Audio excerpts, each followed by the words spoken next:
Bienvenue dans Success Stories, le magazine de l'N24 qui valorise et analyse les startups scale-up qui innovent et se développent.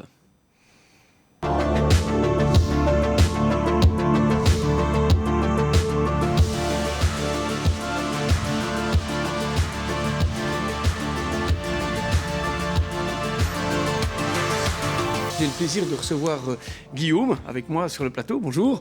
Bon, Guillaume, alors, vous êtes un entrepreneur, vous êtes tombé dans le monde de l'entrepreneuriat, un peu comme Obélix dans la potion magique quand il était petit.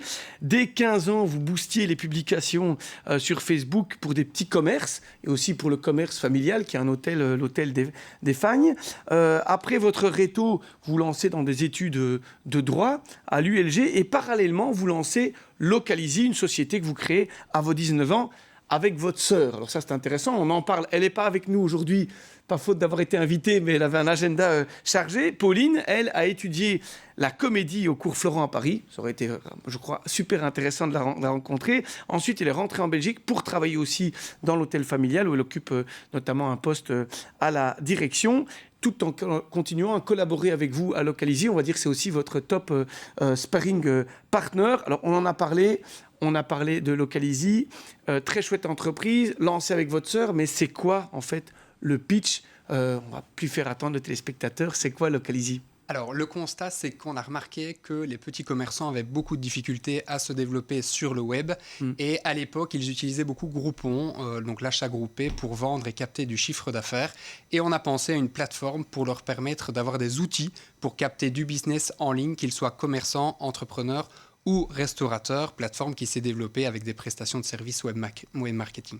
Donc ce qu'on comprend, c'est que vous avez développé alors là une offre en disant finalement le web, c'est quand même une manière de faire de l'argent pour ces petites entreprises. C'est un secteur important.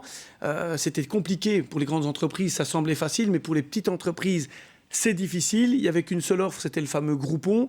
Donc comment développer une offre intéressante et une offre créatrice de valeur? Parce que ça, on le voit toujours dans votre site, c'est du marketing qui rapporte. Ça semble être la base, mais vous tapez le clou. Pourquoi ? Alors, le marketing aujourd'hui doit rapporter.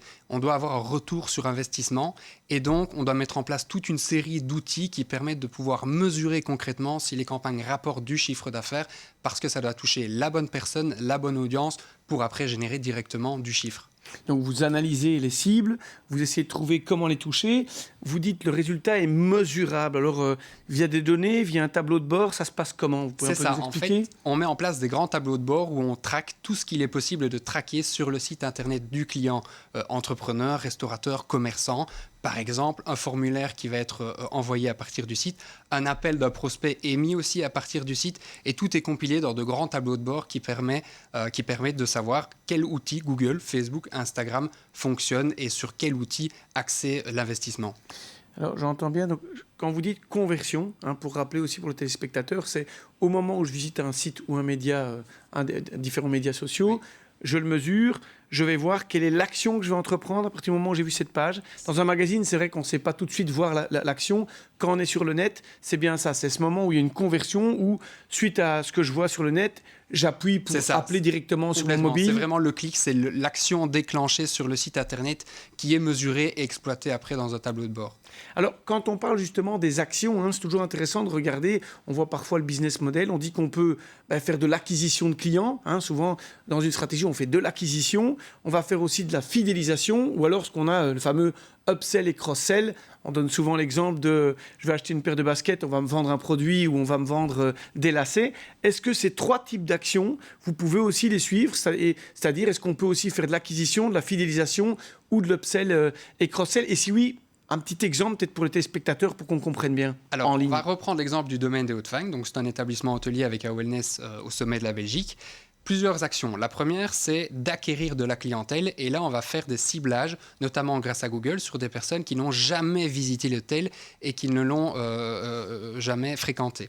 Ensuite, on va cibler ces personnes qui ont réservé pour leur proposer par exemple une deuxième nuitée, un massage ou une prestation complémentaire. Donc c'est du cross ou de l'upsell. Et enfin, une fois que la personne a profité de son séjour, là on va la relancer avec des messages publicitaires. Le but étant de fidéliser et de faire de la rétention sur ce type de prospect. Et donc les trois éléments sont vraiment parfaitement gérés dans notre société. Oui, et dans chaque point, en fait, vous savez alors le mesurer.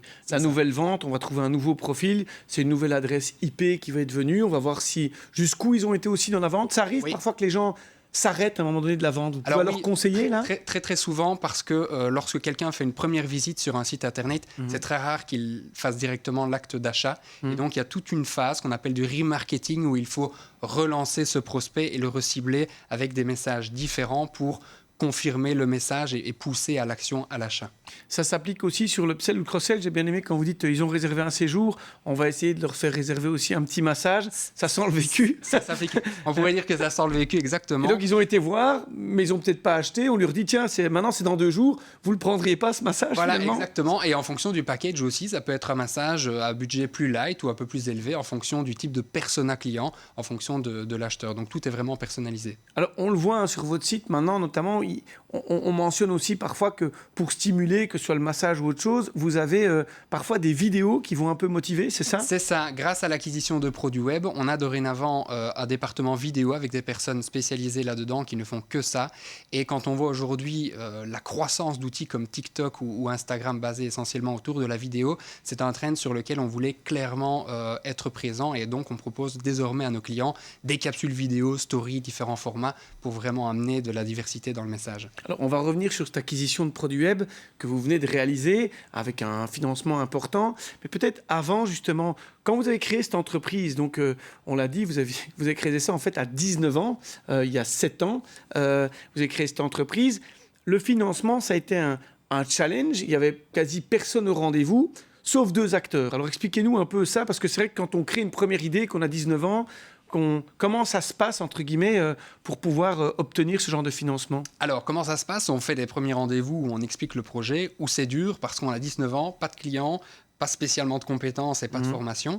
Et donc, là, on a eu un seul crédit, une seule banque qui nous a fait confiance, grâce à l'appui notamment de la Sowalfin au niveau de la garantie et donc de Bernard Jehin. Et on a eu aussi beaucoup de chance d'avoir un coach qui nous a mis, on peut dire, sur les bons rails. C'est pas n'importe qui, hein. Exactement, qui est Olivier de Wassège, donc le patron des patrons, comme on en discutait justement. Et lui nous a, on peut le dire, mis sur les bons rails et on lui doit, je pense, aujourd'hui beaucoup. On va faire comme Michel Drucker. Olivier, si tu nous vois, hello, coucou. Donc, une aide là-dedans, et puis la Sowalfin qui vous a aidé en soutien justement de votre banque. Alors, aujourd'hui, c'est différent. On voit, vous avez grandi, et on peut dire David a racheté Goliath, parce que jusqu'il y a peu, Produit Web était quand même un des plus gros acteurs en Wallonie.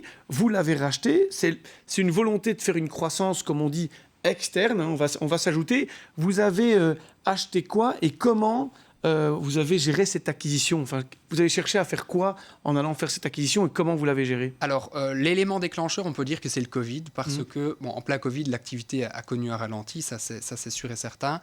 Mais on s'est dit, après le Covid, toutes les entreprises qui n'avaient pas de site internet, pas de présence efficace sur les réseaux sociaux ou sur Google, vont un petit peu se réveiller. Et effectivement, c'est le cas. Maintenant qu'on, croisons les doigts, on est en train d'en sortir. Les entreprises veulent des sites internet, des sites e-commerce, du référencement. Et donc, on a souhaité directement être présent sur le marché grâce à cette acquisition en recrutant une 30aine de personnes vraiment avec des compétences variées, toujours dans le domaine du web marketing. Alors justement, vous avez cette 30aine de personnes.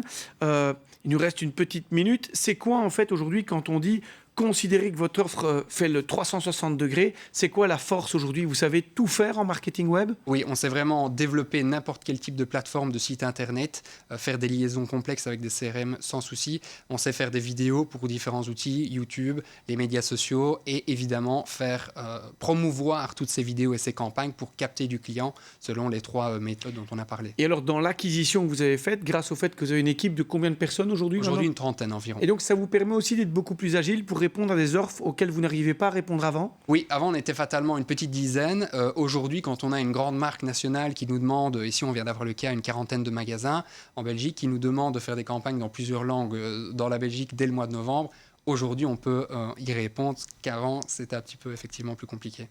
Il a lancé sa boîte à 19 ans. Localizy vient de racheter Produweb. C'est un peu David qui rachète Goliath. Et pourtant, c'est une équipe qui va aller conquérir ensemble de nouveaux marchés.